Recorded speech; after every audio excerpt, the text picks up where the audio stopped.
नमस्कार, मी प्राध्यापक सुनील लाड, श्री स्वामी विवेकानंद शिक्षण संस्था कोल्हापूर संचलित स्वामी रामानंद भारती ज्युनियर कॉलेज तासगाव। आज आपण इयत्ता 11वीच्या इतिहास विषयामधील भारतातील दुसरे नागरीकरण या प्रकरणाचा दुसरा भाग आज आपण अभ्यासणार आहोत। आपण मागील लेक्चरला या प्रकरणातील पहिल्या भागामध्ये महाजन पदांचा उदय आणि अश्मक किंवा अस्सक महाजनपद याविषयी माहिती घेतलेली होती। आजच्या लेक्चरमध्ये आपण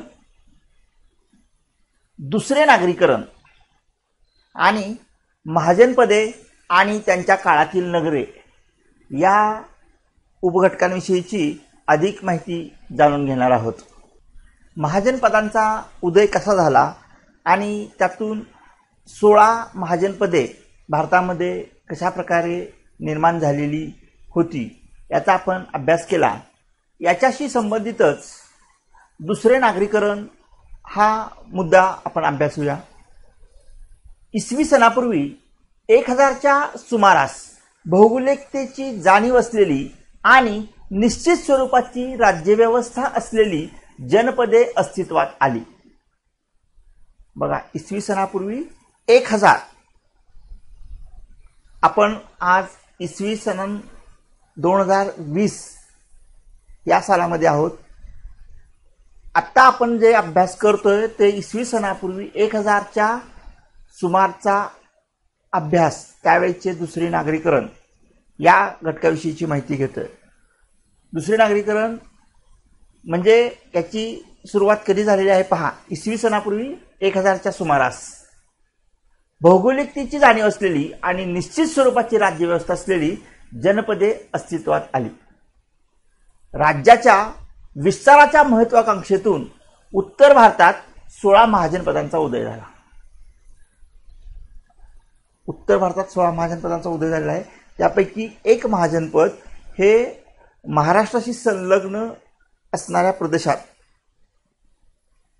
बघा, जे तुम्ही जो आपला नकाशा पाहिला आहे तुमच्या पाठ्यपुस्तकामध्ये 16 महाजनपदे असा नकाशा दिलेला आहे। त्या नकाशामध्ये तुमच्या लक्षात येईल की 16 पैकी एक महाजनपद हे महाराष्ट्राशी संलग्न असणाऱ्या प्रदेशामध्ये होते आणि उर्वरित 15 महाजनपदे हे उत्तर भारतामध्ये होती। राज्याच्या विस्ताराच्या महत्वाकांक्षेतून, म्हणजे आपण पाहिलं सुरुवातीला जनपद होती आणि जनपदातून महत्वाकांक्षी राजांनी आपली सत्ता विस्तारण्याच्या हेतूने इतर प्रदेश काबीज केले आणि ते प्रदेश आपल्या जनपदांना जोडून त्यातून महाजनपदे विकसित झाली। म्हणजे राज्याच्या विस्ताराच्या महत्वाकांक्षेतून या महाजनपदांचा उदय झालेला आहे। भारतातील दुसरे नागरीकरण याचा अर्थ काय हे आपण समजून घेऊया। महाजनपदांच्या राजधान्या आणि व्यापारामुळे महत्त्व पावलेली काही नगरे यांच्या पार्श्वभूमीवर पुन्हा एकदा भारतामध्ये नागरी संस्कृतीचा उदय झाला। त्याला भारतातील दुसरे नागरीकरण असे म्हटले जाते। तुम्हाला 2 मार्कासाठी हा प्रश्न विचारला जाऊ शकतो, दुसरे नागरीकरण म्हणजे काय किंवा याचा अर्थ स्पष्ट करा। त्यावेळेला तुम्हाला दुसरे नागरीकरण याचा अर्थ अशा पद्धतीने देणं गरजेचं आहे। तुम्ही व्हिडिओ वेळच्या वेळेला पॉज करून तुम्ही हे सर्व तुम्हाला स्क्रीनवर ज्या नोट्स दिसत आहेत त्या लिहून घेऊ शकता। त्याचबरोबर हा प्रश्न टिपा लिहा यामध्ये सुद्धा दीर्घोत्तरी प्रश्नासाठी विचारला जाऊ शकतो। दुसरे नागरीकरण या संदर्भात टिपा लिहा असाही प्रश्न विचारला जाऊ शकेल। त्याला तुम्हाला दुसरे नागरीकरण याचा अर्थ स्पष्ट करून त्याची इतर वैशिष्ट्ये जी आहेत तेही तुम्हाला स्पष्ट करता येणं गरजेचे आहे। आपण हळूहळू त्याची वैशिष्ट्येही समजून घेणार आहोतच। पहा, पुन्हा एकदा ही व्याख्या सर्वांनी समजून घ्या। महाजनपदांच्या राजधान्या आणि व्यापारामुळे महत्त्व पावलेली काही नगरे यांच्या पार्श्वभूमीवर पुन्हा एकदा भारतामध्ये नागरी संस्कृतीचा उदय झाला। त्याला भारतातील दुसरे नागरीकरण असे म्हटले जाते।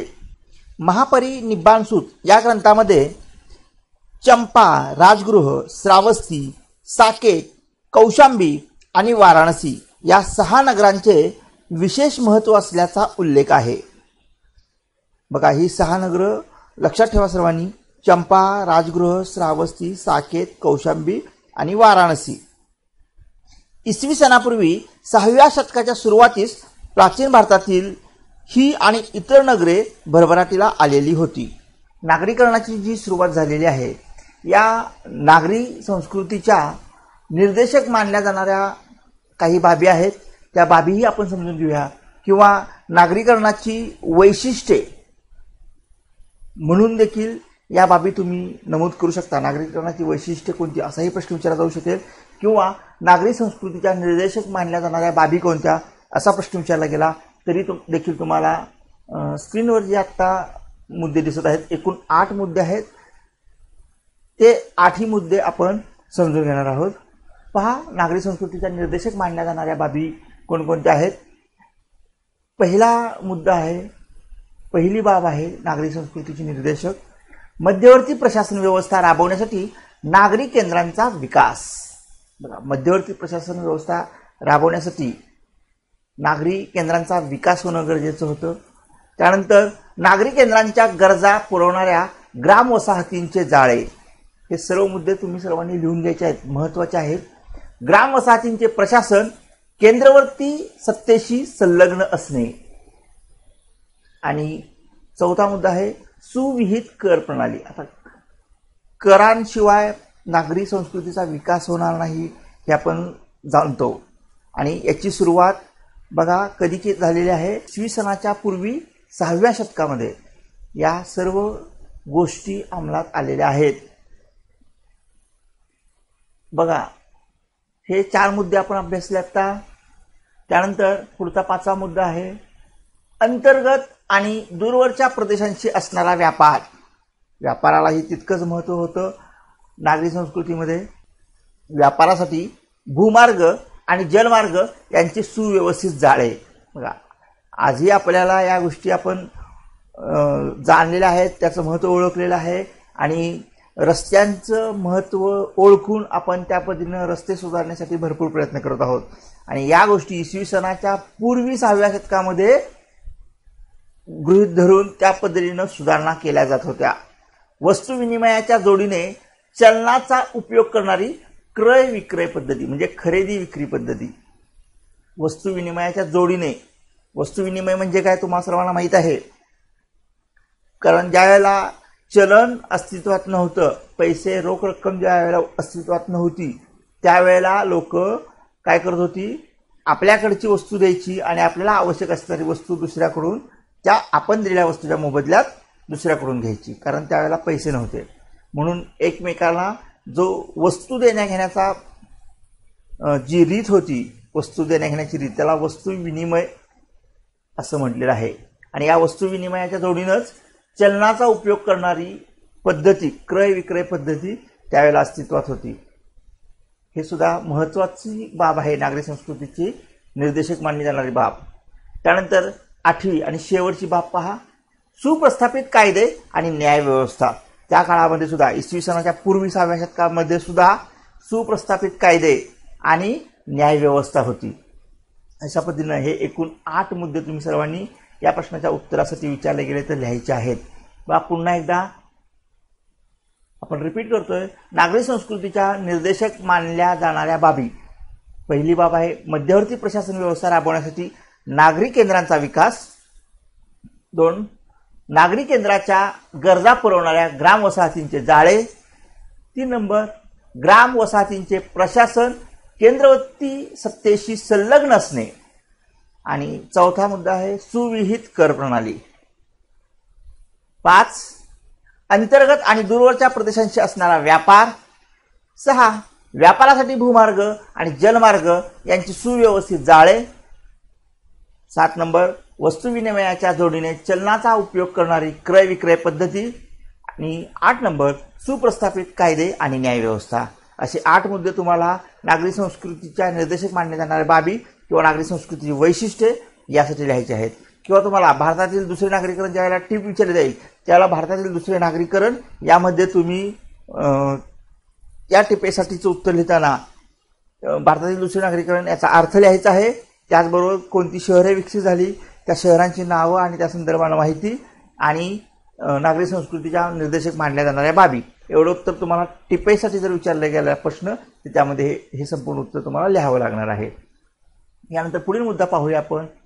जी 16 महाजनपदं त्यावेळेला निर्माण झालेली होती, इसवी सनापूर्वी 6वे शतक, तुम्हाला नकाशामध्ये वर जी सूची दिलेली आहे तिथं तुमच्या नकाशाच्या टायटलमध्ये तुम्हाला हे लक्षात येईल.